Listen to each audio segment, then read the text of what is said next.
So the next question is, how do you differentiate early on between the good guys and the bad guys, the protagonist versus the antagonist? Well, there's a common teaching to help, and that is have your hero save the cat early on in the story and have your antagonist kick the dog. Well, what do we mean by that? Well, when we say save the cat, what we mean is the hero has to do something good early on to set the stage that that's who we're getting behind. So let's use an example. In the movie Rocky from 1976, he's a bookie. He lives on the bad side of town and he lives paycheck to paycheck. He can barely afford the food in his refrigerator. And his boss is a small town mobster. So bookie is the people that owe his boss money who are not paying. Rocky's supposed to go beat them up. But we never actually see him beat people up. He corners one guy and the guy begs for mercy and says he'll pay him. And Rocky says, okay, well, we'll just say that I beat you up. And Rocky lets him off the hook. So in a way, we kind of see him saving the cat right there. There's also this pre-adolescent girl hanging out with a bunch of teenage boys, talking like them and doing the things that they do. And Rocky pulls her aside and tries to have a conversation with her about, if you're going to hang out with bozos, you'll become a bozo. We see him trying to help her.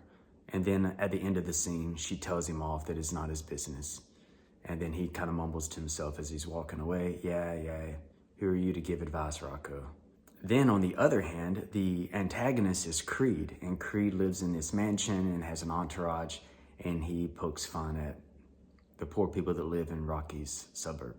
He also flaunts and throws his money around flippantly, creating more of a show than being an actual professional boxer. And in this way, we kind of see him kicking the dog. In creating a protagonist, an active protagonist works very well in screenplays, like movies, and a passive protagonist works really well in novels. And that's just my opinion, it's stuff that I've noticed. The active protagonist, when he or she is pursuing their goal, they come in conflict around every corner, around every turn. Everything that could possibly get in the way of them achieving their goal happens. When you watch the movie The Notebook in 2004, directed by Nick Cassavetes, Noah sees Allie walking down the sidewalk in Charleston, and the bus driver won't let him get off the bus. And then when he gets off the bus, he's running through traffic and people almost hit him with their cars and they're honking the horn. The mother is getting in the way. She's intercepting the letters that Noah has written to her. Their social status has gotten in the way. Money has gotten in the way. Distance, lack of effective communication. You know, back in the 1940s, it's not like they had, cell phones and email, and all they had was snail mail. Her dad doesn't like him. Lon doesn't like him. Allie's new boyfriend. Of course, the mom doesn't like him. So everywhere he goes, there's problems. What kills most screenplays, movies, is the passive hero kind of sitting back, internalizing everything. Like in a novel, you can hear their internal thoughts, you can hear their internal struggles, but you can't do that in a movie. That's why it doesn't work. The passive protagonist looks passive, but we see his active thoughts and actions inside his head. He or she's thinking, I'm not good enough, this isn't going to work this way, people are going to misinterpret it, and this is why they're going to misinterpret it, and this is why I can't do it that way. I'll have to be patient, I'm not good enough. The passive character is the poet who sits and thinks. They think about their object of desire, and they weigh the pros and cons. And we as readers can relate to that. You don't act out all your thoughts. So how do we set up the conflict? How do we set the barriers for the protagonist to not achieve his or her goals? What's their dilemma? So this must be asked at the beginning of the story because it's going to be interlaced with every single thing the character does. It will affect how you set up the conflict through the duration of the story. The human mind is in conflict with itself in every single great story. What's your desire and what is the barrier to those desires? And the greater the desire and the greater the barriers, the greater the story. Love stories are very popular in this. We all know what it's like to be in love and to not be with someone that we care about deeply. You can love them, but first you have to go to war. You can love them, but first you have to leave town. You have to wait for him or her to break up with their fiance. The risks are high. You might not make it back. They might get married. What must you overcome again and again to attain your desire? What's the events and the people that you encounter along the way that either get in your way or hurl you toward it?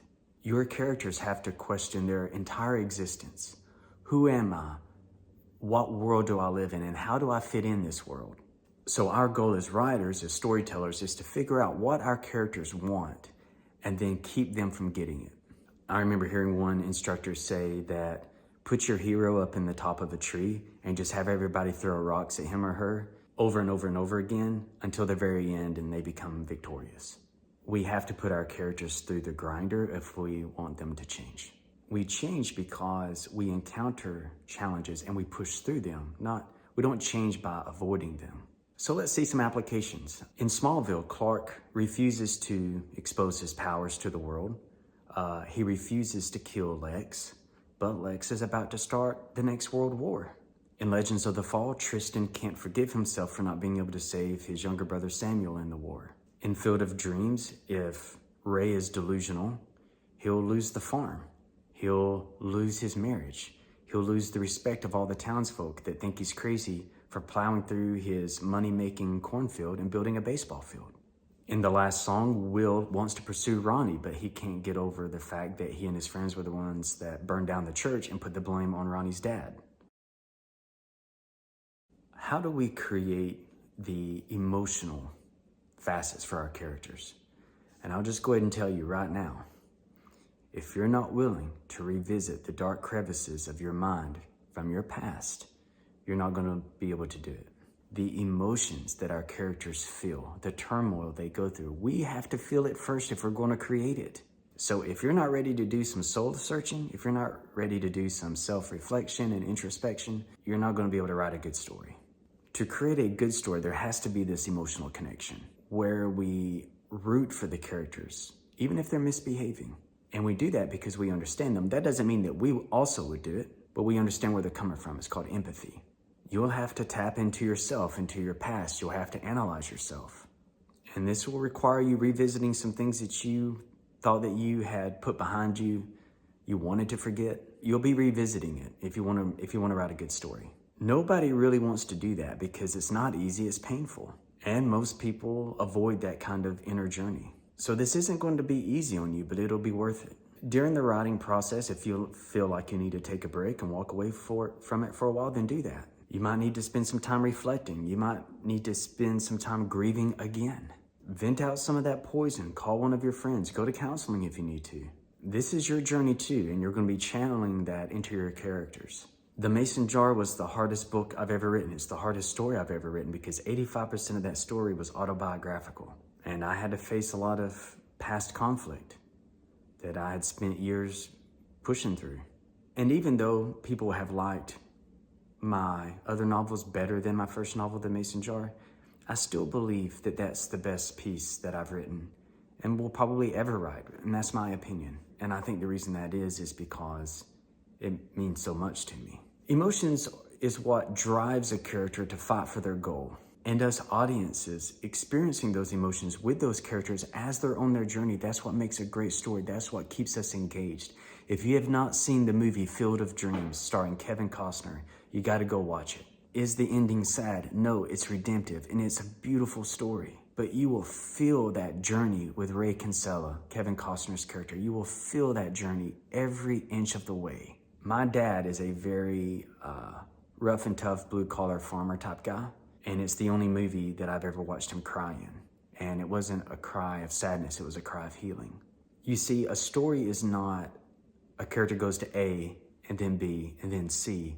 It's the emotions that they have to go through to get there. And in my experience, that's not talked about a lot in story construction. Another great one, if you want to study a character's emotional journey, is to watch It's a Wonderful Life starring Jimmy Stewart. That's a really good one too. The one who changes the most in your story has to be the protagonist. It has to be the hero, because if it's anybody else, they need to be the main character in the story. If the secondary supporting characters are more interesting than the main character, then you need to flip the story. You need to make it about the others.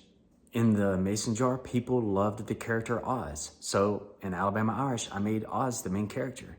And the characters from the Mason Jar show up. They have cameos. The Mason Jar in Alabama Irish was about Finn, Oz, and Ryan. Well, I had a really good idea for a story for Ryan. So the third story was Ryan's side of the story.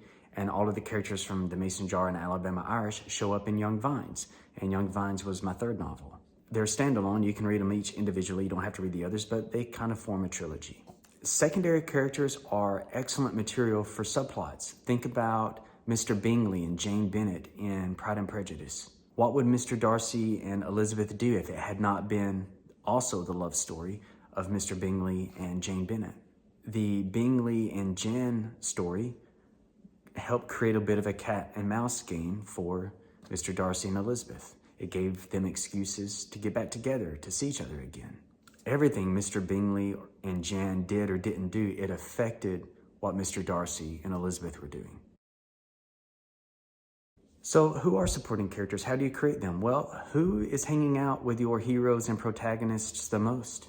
And the way they behave and the people that they are, that affects the protagonist or hero. So here's some questions to ask to help you form some really good supporting characters. And I've got it listed right here, and I'll read it off to you, okay? Inner circle character 1. Number 1. This character provokes sadness and cynicism in your other characters. Character number 2. This brings out the laughter and the playful or the hopeful side of your main character. Character number 3. This one inspires them and encourages them to love and show courage. All right. Number 4. This one causes the protagonist or hero to cower in fear or strike out in anger. And 5, who inspires them or gives them hope, and how does that happen? And these are questions to ask to help formulate some supporting characters. And one of the things that popped out in my head when it says, who causes who to cower in fear or strike out in anger? Mr. Darcy's aunt. I think her name was Lady Catherine. She definitely pulled that side out of people.